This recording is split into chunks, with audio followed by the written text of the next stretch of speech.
Hey, what's up, guys? It's Kyle Jones Sport Fishing. Hey, today is Sunday, the 17th of August, and here is your daily Buoy 10 Astoria fishing report. Hey, fishing was overall just fantastic again today. A little bit about my program today.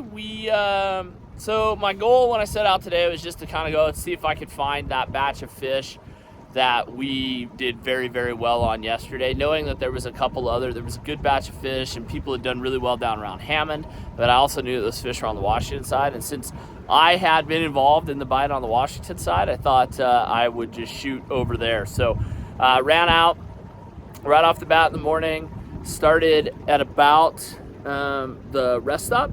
So below the bridge, kind of the church hole, I started at, not the rest stop, the RV park, and I started trolling out. So I was essentially just sort of hanging there, letting the tide push in.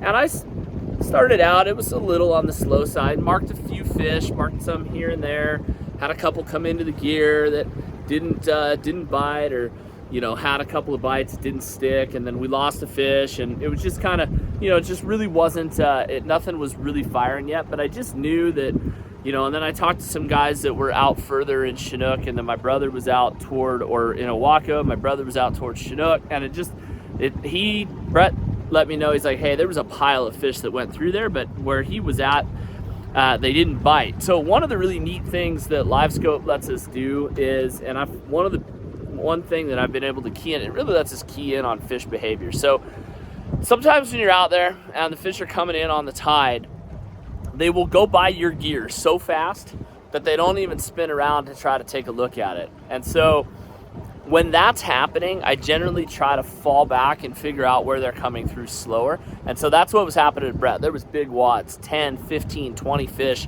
and that's in a cone, like a 12-degree cone out the back. So if he's seeing pods of fish like that go by, there was just a pile of them. So I just kind of stayed the course, knowing that there was fish below me that were coming, and yesterday the bite had really kicked off when that tide started to slack out, and holy moly, we got to high tide and we hit high slack. So we actually started to cover some ground instead of just holding and maybe moving around a little bit, kind of staying in the same place. We started actually trolling toward the ocean, and when that happened, man, our bite fired off, and fishing was incredible.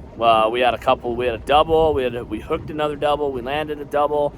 And we ended up killing all of our hatchery Chinook. Fishing was really good. Kind of a neat thing for me today was I pulled out more spinners. So my son Sam, who was with me yesterday, was really encouraging me to fish more spinners. It's like, Dad, spinners rock, so start fishing more of them. And he was picking some out, and his were getting bit. So I just rolled with the colors that he was picking yesterday, and man, it worked. It was like a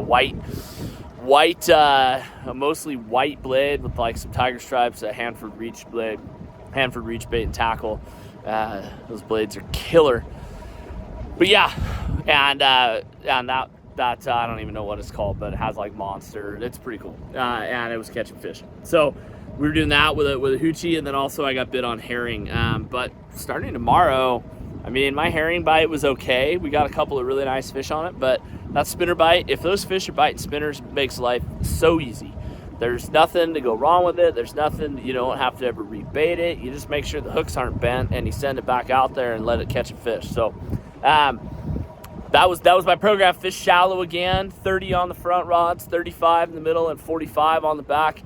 I did pull my triangle flashers off and went all 360s. So doing that, I put 12 ounces on my bow rods to kind of keep them separated. So 12s, 10s, and 8s.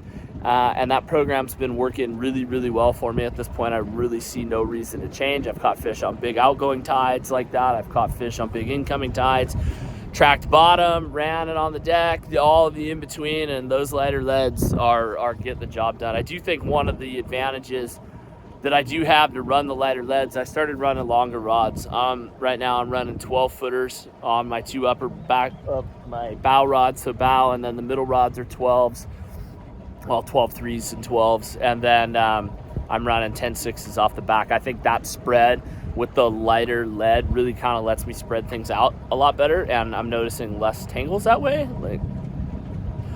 overall. And then my land ratios with those longer rods and the lighter lead, you know, and I'm not fishing like a 360 style rod like the newer, faster action rods on those. I'm fishing, you know, more of a parabolic herring bed. I think those softer rods land more fish, but that's just me. Other guys will probably argue with me. Some guys have really like a different action, but it'll be interesting. I will I'm gonna have a review. I've been fishing 2 different 12-footers, 2 different brands. I've got 2 of each. I've been fishing them all summer, so I'm gonna kind of finish up this Buoy 10 season, and you know, pretty much Buoy 10. I'll troll some when we get home, but I start hover fishing a lot. So when this troll season ends for me, I'm gonna do an in-depth review on them, and then also the 2 different 10-6 rods that I ran. So I'll have 4 different review videos on trolling rods, so that'll be pretty cool.